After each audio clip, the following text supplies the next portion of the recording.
16 Accords of Madness, Volume 9, Vaermina's Tale. Darius Shano found himself running as fast as he could. He had no idea what he was running from or towards, but he didn't care. The desire saturated his mind. There was nothing in the world except flight.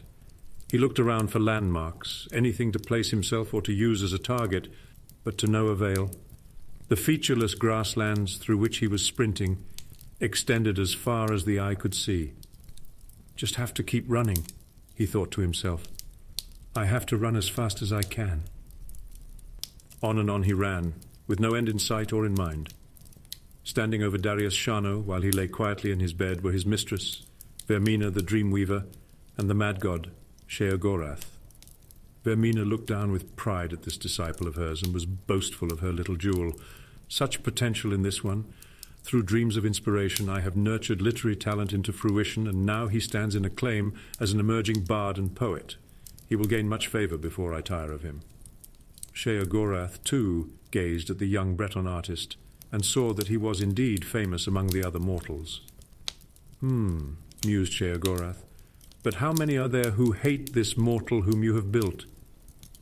It is the hatred of the mortals which confirms greatness and not their love. Surely you can accomplish this as well.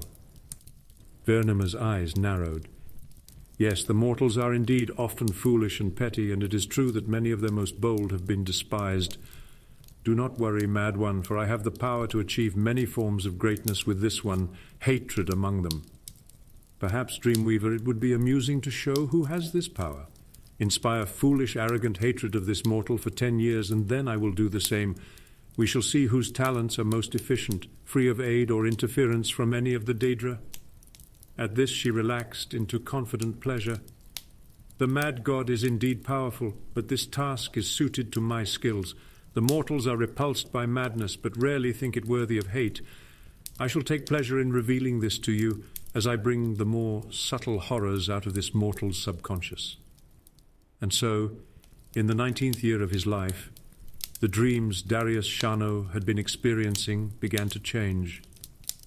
Fear had always been part of the night for him, but now there was something else. A darkness began to creep into his slumber, a darkness that sucked away all feeling and color, leaving only emptiness behind. When this happened, he opened his mouth to scream, but found that the darkness had taken his voice as well. All he had was the terror and the void, and each night they filled him with a new understanding of death. Yet when he woke, there was no fear, for he had faith that his lady had a purpose.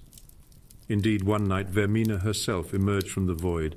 She leaned in close to whisper into his ear, "Watch carefully, my beloved." With that, she pulled the void away, and for hours each night she would reveal to Darius the most horrible perversions of nature. Men being skinned and eaten alive by other men, unimaginable beasts of many limbs and mouths, entire populations being burned. Their screams filled his every evening. In time, these visions gnawed at his soul, and his work began to take on the character of his nightmares. The images revealed to him at night were reproduced on the page, and the terrible cruelty and hollow vice that his work contained both revolted and fascinated the public. They reveled in their disgust over every detail. There were those who openly enjoyed his shocking material, and his popularity among some only fed the hatred of those who found him abhorrent. This continued for several years, while the infamy of Darius grew steadily. Then, in his 29th year, without warning, the dreams and nightmares ceased. Darius felt a weight lifted, as he no longer endured the nightly tortures, but was confused. "What have I done to displease my mistress?" he wondered aloud. "Why has she abandoned me?" Vaermina never answered his prayers. No one ever answered, and the restless dreams faded away to leave Darius in long, deep sleeps. Interest in the works of Darius Shano waned. His prose became stale, and his ideas failed to provoke the shock and outrage they once had. As the memory of his notoriety and of his terrible dreams faded, the questions that raced in his mind eventually produced resentment against Vaermina, his former mistress. Resentment grew into hatred. From hatred came ridicule, and over time ridicule became disbelief. Slowly it became obvious. Vaermina had never spoken to him at all. His dreams were simply the product of a sick mind that had righted itself. He had been deceived by his own subconscious, and the anger and shame overwhelmed him. The man who once conversed with a deity drifted steadily into heresy.